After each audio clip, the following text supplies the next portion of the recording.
Donner le sourire à 2500 enfants et communier avec ces bouts de chou à travers un déjeuner est le principal objectif de la descente dans la commune de Dangbo de la Fondation Abaké le jeudi 18 août 2022 dans le cadre de la campagne 1 million de sourires. Un projet de cette fondation qui a décidé de toucher le cœur d'1 million de personnes qu'elle souhaite nourrir à travers tout le Bénin en 2022 dans le but de lutter contre la pauvreté qui sévit dans de nombreux foyers. Ce matin, nous recevons la fondation Abaké dans la commune de Dangbo pour échanger avec la population, discuter avec la population.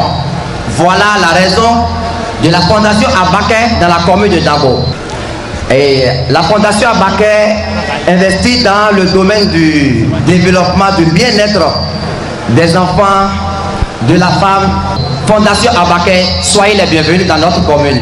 Cette activité sociale qui affiche en mosaïque la dimension de la générosité et de l'attachement des hommes et femmes qui constituent le creuset qu'est cette organisation humanitaire à l'égard de la jeunesse et l'enfance béninoise s'est déroulée à la maison des jeunes de la dite commune en présence des autorités à divers niveaux et des responsables de la fondation Abaké descendus des États-Unis pour la circonstance. Je vous remercie, je remercie la commune de Dangbo de nous avoir accueillis aussi d'ailleurs parce que la population fait partie. On a tourné nos yeux sur Dangbo pour voir ce qu'on peut faire ensemble. On va commencer les discussions. On veut discuter un peu avec la jeunesse pour comprendre un peu leurs problèmes, les réalités. On a commencé un projet qui se nomme 1 million de sourires. L'objectif c'est de nourrir 1 million d'enfants. On va quand même essayer de nourrir 2000 à 2500 enfants. Donc c'est pour ça qu'on est là cet après-midi.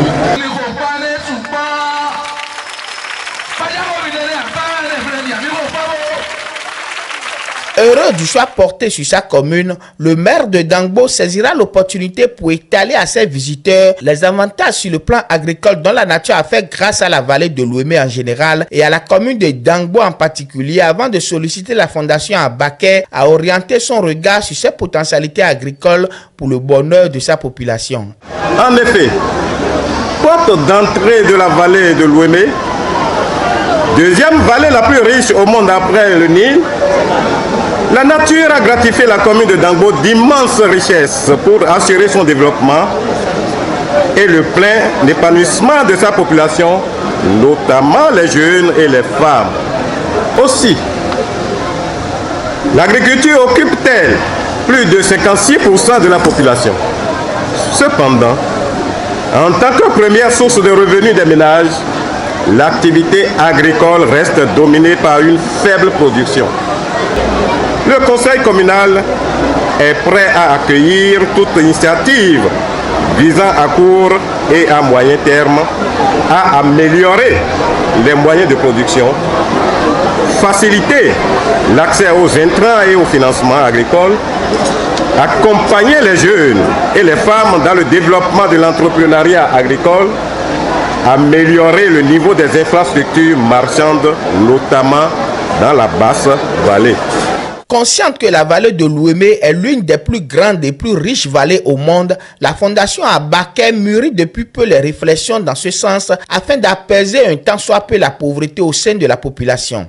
La production agricole quantitative et qualitative réduira selon Abaké la peine des filles et fils de cette localité du Bénin et contribuera certainement à l'épanouissement de sa jeunesse et à l'autonomisation de ses femmes. On nous a toujours dit que la vallée de l'Ouémé et principalement Dangbo est très fertile à l'agriculture.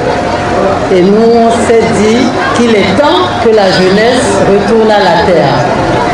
Donc on verra bien la négociation qui est possible et faisable avec M. le maire pour qu'on puisse venir à Dangbo et essayer d'accompagner un peu la jeunesse. Comme le disait Madame la Présidente, on a beaucoup réfléchi, on essaye de mettre en place ce projet d'agriculture parce qu'on s'est quand même rendu compte qu'aujourd'hui, tous nos enfants, tous nos frères veulent fuir le pays. Et sur beaucoup de conseils et de recommandations, la ville de Dangbo est revenue plusieurs fois. On va essayer de voir ce qu'on peut faire avec Dango. Parole a été donnée à l'assistance lors de ces manifestations pour une séance de questions-réponses, laquelle séance a permis aux participants de mieux connaître la Fondation Abaké et comprendre sa vision. Un exercice qui a aussi permis à plusieurs dizaines de personnes de classes sociales et générations confondues d'égrener leurs multiples préoccupations et doléances. Ayant pris bonne note, la Fondation Abaké a clôturé en beauté cet événement, meublé de prestations diverses dans l'espoir d'un retour à Dangbo ou d'autres aventures humanitaires.